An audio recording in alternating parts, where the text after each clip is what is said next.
प्रकृति की गोद में बसा मायापुर एक छोटा सा गांव था जिसमें प्रवेश करने का सिर्फ एक ही रास्ता था, क्योंकि बाकी के तीनों ओर से ये पहाड़, नदी और घने जंगल से घिरा हुआ था। यहाँ का मौसम हमेशा से ही ठंडा रहता था। चंद्रकला मायापुर गांव में एक रुदाली का काम करती थी। गांव में जो भी मरता था उसके यहाँ जाके रोना और फिर उसका अंतिम संस्कार करना, ये उसका काम था। चंद्रकला की आंखों में जिस तरह से दुख दिखता था वो देखकर पत्थर भी पिघल कर रो पड़ते थे। जब भी वो रोना शुरू करती थी ऐसा लगता था जैसे वो भगवान से बात करके शिकायत कर रही हो कि क्यों, आपने ऐसा क्यों किया। आज मायापुर का मौसम बेहद खराब था। सुबह से बारिश हो रही थी और बिजली भी कड़क रही थी। रात को चंद्रकला अपने घर में सोने की तैयारी कर रही थी कि तभी दरवाजे पे जोर की दस्तक हुई। वैसे चंद्रकला का घर जंगल के एक किनारे पर था और ऐसे वक्त पे उसके घर कोई आता जाता नहीं था। फिर आज मौसम भी खराब था, इसीलिए दरवाजे पे हुई इस दस्तक ने उसे हैरानी में डाल दिया। जब उसने दरवाजा खोला तो सामने उसे कोई भी नहीं दिखा। बारिश जोरों की हो रही थी और बाहर धूप अंधेरा था। चंद्रकला इधर उधर देखने लगी कि किसने दरवाजे पे आहट की, लेकिन रात के अंधेरे में उसे कुछ नजर नहीं आ रहा था। तभी एक बच्चे के रोने की आवाज उसके कानों में पड़ी। उसकी नजर नीचे गई तो समझ आया कि कोई नवजात बच्चा छोड़ के गया था। चंद्रकला को अजीब लगा, लेकिन झट से उसने उस बच्चे को अपनी गोद में उठा लिया और उसको चुप कराने लगी। चंद्रकला ने देखा तो वो एक बच्ची थी। उसने इधर उधर देखते हुए तेज आवाज में कहा, कौन है यहाँ, सामने आ जाओ। ये बच्ची को मैं नहीं रख सकती, इसको वापस ले जाओ तुम।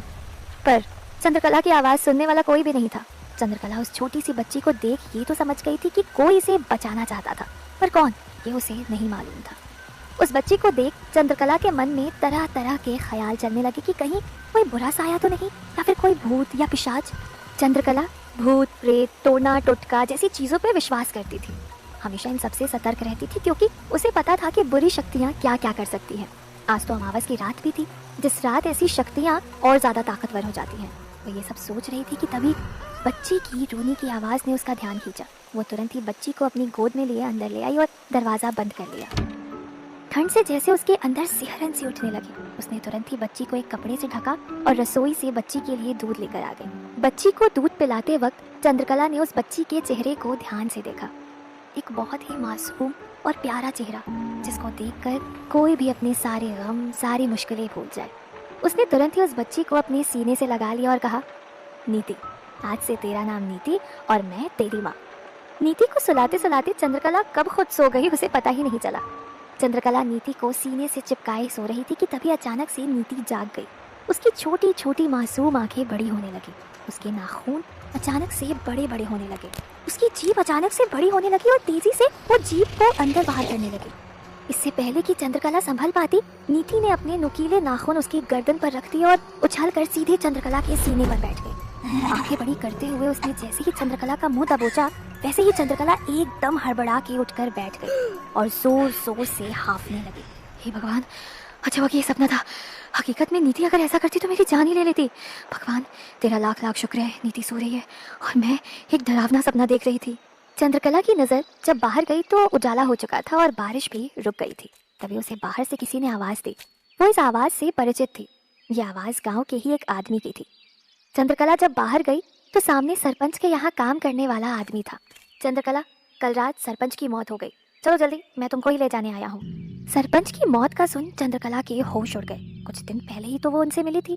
उसके लिए वो किसी देवता से कम नहीं थे। चंद्रकला बच्ची का सोच थोड़ा परेशान हो गई कि वो अंतिम संस्कार में कैसे जाए। वो इस बच्ची के बारे में किसी को भी नहीं बताना चाहती थी। तभी उसे कमला ताई की याद आई, जिन पे वो भरोसा कर सकती थी।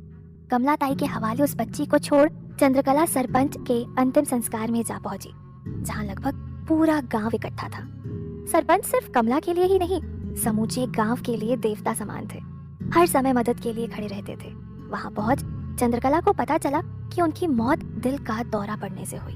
उनकी छोटी बहन गांव छोड़कर भाग गई थी। इसी सदमे से उनको दिल का दौरा पड़ गया। उनके अंतिम संस्कार के समय अचानक फिर से बादल घिर आए और आसमान में एकदम अंधेरा छा गया। बादलों की गरजने की आवाज सबका दिल दहलाने लगी। चंद्रकला को अचानक याद आया कि जब गांव का एक आदमी, जिसके बारे में लोग बोलने लगे थे कि कोई साया है, उसके अंतिम संस्कार पे भी ऐसा ही मौसम हो गया था।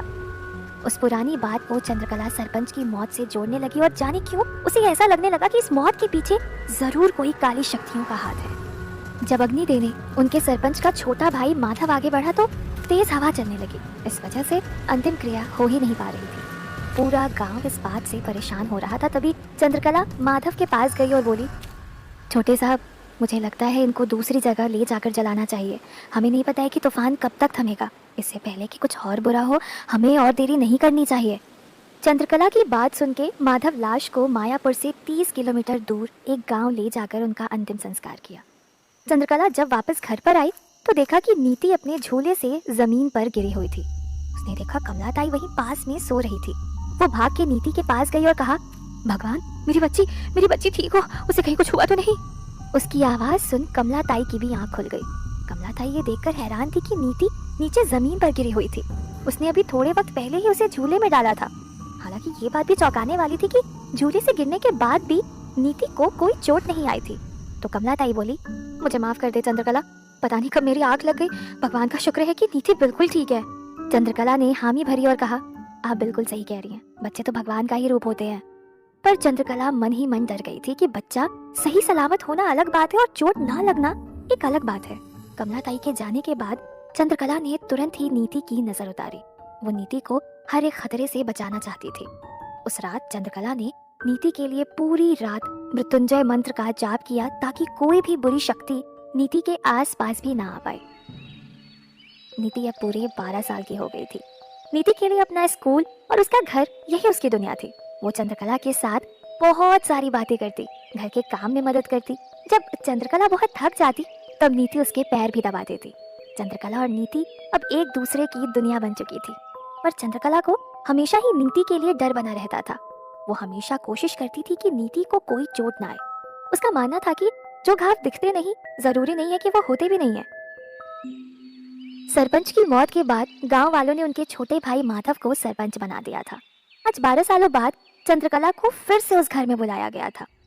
इस बार मरने वाली घर की सबसे छोटी बेटी थी। चंद्रकला को लेने 4 लोग आए थे और जब चंद्रकला घर से निकली तो उसने नीति से कहा, कुछ भी हो जाए नीति, तुमको ये दरवाजा नहीं खोलना जब तक मैं वापस नहीं आ जाती। मानो चंद्रकला को किसी खतरे का आभास हो गया हो। नीति ने हाँ में सिर हिलाया और कहा, कुछ हुआ है क्या माँ? चंद्रकला ने सोचते हुए कहा, अभी कुछ हुआ तो नहीं है, पर पता नहीं, कुछ भी हो सकता है।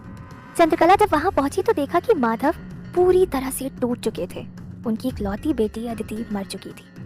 उसके गले पे फांसी के फंदे का निशान साफ दिख रहा था। माधव रामनाथ के जैसा सरपंच नहीं था। माधव घमंडी था और मौका परस्त भी, जो अपने स्वार्थ के लिए किसी का गला भी काट सकता था। गांव वाले उसे पसंद नहीं करते थे, लेकिन उसका खौफ इतना था कि बोलने की हिम्मत किसी में नहीं थी।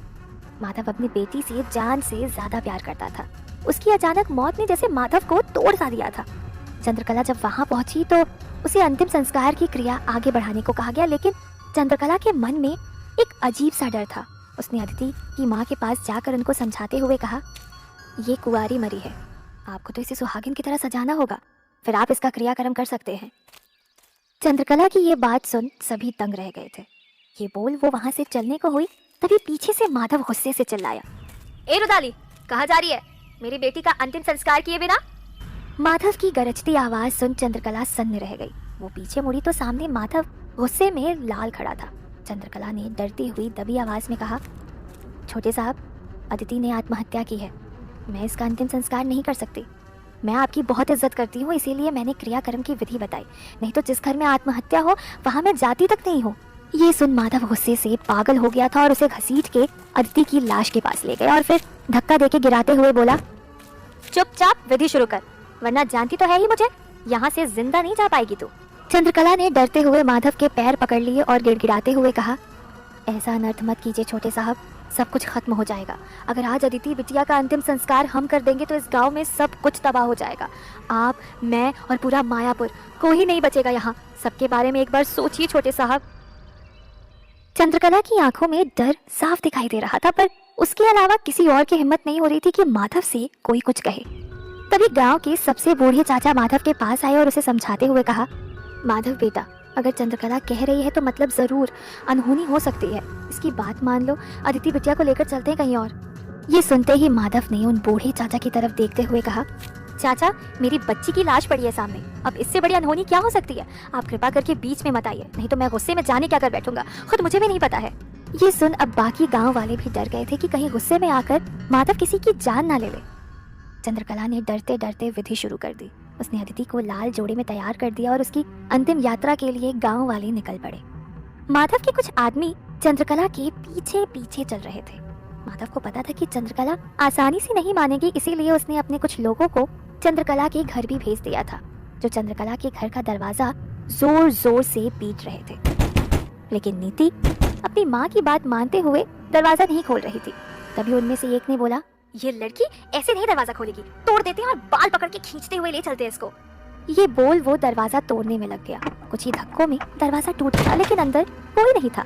सब घर में इधर उधर खोजने लगे, लेकिन नीति कहीं नहीं दिखी। हार के वो लोग घर के बाहर आ गए और वहां से जाने की बात करने लगे। को वहां से निकलता देख नीति, जिसने खुद को एक संदूक में बंद कर रखा था, बाहर निकल गई। लेकिन उसे अंदाजा नहीं था कि वो लोग बस बाहर जाने का नाटक कर रहे थे ताकि नीति बाहर निकल आए। नीति जैसे ही संदूक से बाहर आई, सभी बड़ी तेजी से घर के अंदर घुस आए और नीति को पकड़ लिया। खुद को बड़ा होशियार समझ रही थी, हमें बेवकूफ बनाएगी, चल तुझे सीधा शमशान ही ले चलते हैं। ये बोल वो सब नीति को खींचते हुए शमशान की तरफ चल दिए। इधर चंद्रकला फिर से माधव से विनती करने लगी, ये पाप ना करे, संभल जाइए, अभी भी वक्त है। लेकिन माधव उसकी एक भी सुनने को तैयार नहीं था। तभी एक तरफ से नीति को आता देख चंद्रकला सन्न रह गई। वो समझ गई कि ये लोग माधव के ही आदमी हैं जो नीति को जबरदस्ती शमशान ले आए हैं। उन लोगों ने नीति को माधव के हवाले कर दिया। माधव नीति को खींचते हुए चंद्रकला के सामने लाकर ऐंठ में बोला, अगर तूने अभी क्रियाकर्म शुरू नहीं किया तो तेरी बेटी का क्रियाकर्म मैं कर दूंगा। चंद्रकला के पास अब और कोई रास्ता नहीं था, वो मजबूर हो चुकी थी।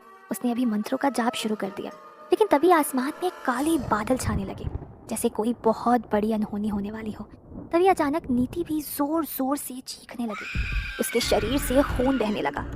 आज तक जितनी भी चोट उसे लगी हुई थी, सबके घाव खुलने शुरू हो गए थे। वो पूरी तरह से खून में लाल हो गई। ये देख गांव वाले भी डर गए। चंद्रकला भी नीति का ये रूप देख सहम गई, जैसे उसके शरीर का सारा खून सूख गया हो। वो बड़ी तेजी से नीति की तरफ बढ़ी, लेकिन जैसे ही वो नीति के करीब पहुंची, नीति ने उसे एक जोर का धक्का मारा, जिससे वो कुछ दूर जा गिरी। नीति के अंदर इतनी शक्ति देख सभी हैरान रह गए। चंद्रकला समझ गई कि नीति पे जरूर कोई काली शक्ति का असर हो रहा है। नीति भी नहीं समझ पा रही थी कि ये उसके साथ क्या हो रहा था। वो भी डर के मारे इधर उधर भागने लगी। तभी उसका पैर लड़खड़ा गया और वो अदिति के लाश के ऊपर जा गिरी। अदिति की लाश को छूते ही नीति तुरंत बेहोश हो गई। ये देख वहाँ मौजूद सभी गांव वालों में भगदड़ मच गई। दहशत में लोग वहाँ से भाग निकले। नीति का खून से लथपथ शरीर देख माधव भी सन्न रह गया। वो भी वहाँ से भाग गया। चंद्रकला भाग के नीति के पास पहुंची और उसको होश में लाने की कोशिश करने लगी, लेकिन नीति में जैसे जान ही नहीं बची थी। आसमान में बादल घिराए थे और बिजली कड़कने लगी थी। तभी बिजली की चमक अदिति के लाश पे आ गिरी और लाश धू धू कर जलने लगी। ये देख चंद्रकला के होश उड़ गए। उसे समझ आ गया कि किसी काली शक्तियों का ये काम है। वो नीति को उठाकर किसी तरह भागते हुए घर आ गए, लेकिन नीति को अभी तक होश नहीं आया था। उसका शरीर अभी भी खून से लाल था। चंद्रकला अपनी बेटी की ये हालत देख बहुत परेशान हो रही थी। उसे समझ नहीं आ रहा था कि वो अपनी बेटी को कैसे बचाए। तभी उसने जोर जोर से मृत्युंजय मंत्र पढ़ना शुरू कर दिया। वो पूरी रात मृत्युंजय मंत्र का जाप करती रही। बाहर जोर की बारिश होती रही। पूरा गांव मानो घर में कैद हो गया था। सुबह हो गई थी, लेकिन नीति को होश नहीं आया था। चंद्रकला की चिंता भी बढ़ने लगी। बाहर बारिश थमने का नाम नहीं ले रही थी। तभी चंद्रकला के घर के बाहर गांव का एक लड़का भागते हुए आया। उसके चेहरे पर डर था।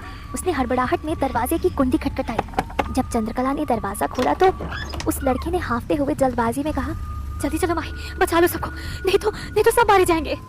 उस लड़की की आवाज में कपकपी थी, जैसे किसी बहुत भयानक हादसे को देख आया हो। चंद्रकला ने उसकी तरफ देखते हुए गुस्से में कहा, अब क्यों आए हो? जब मैं कल चीख चीख के बोल रही थी तब कहाँ थे तुम सब? सुरेश ने घबराहट में जैसे गिड़गिड़ाते हुए कहा, माई, कल जो अंतिम संस्कार में शामिल हुए थे सब एक एक कर मर रहे, उनको बचा लो माई, बचा लो उनको।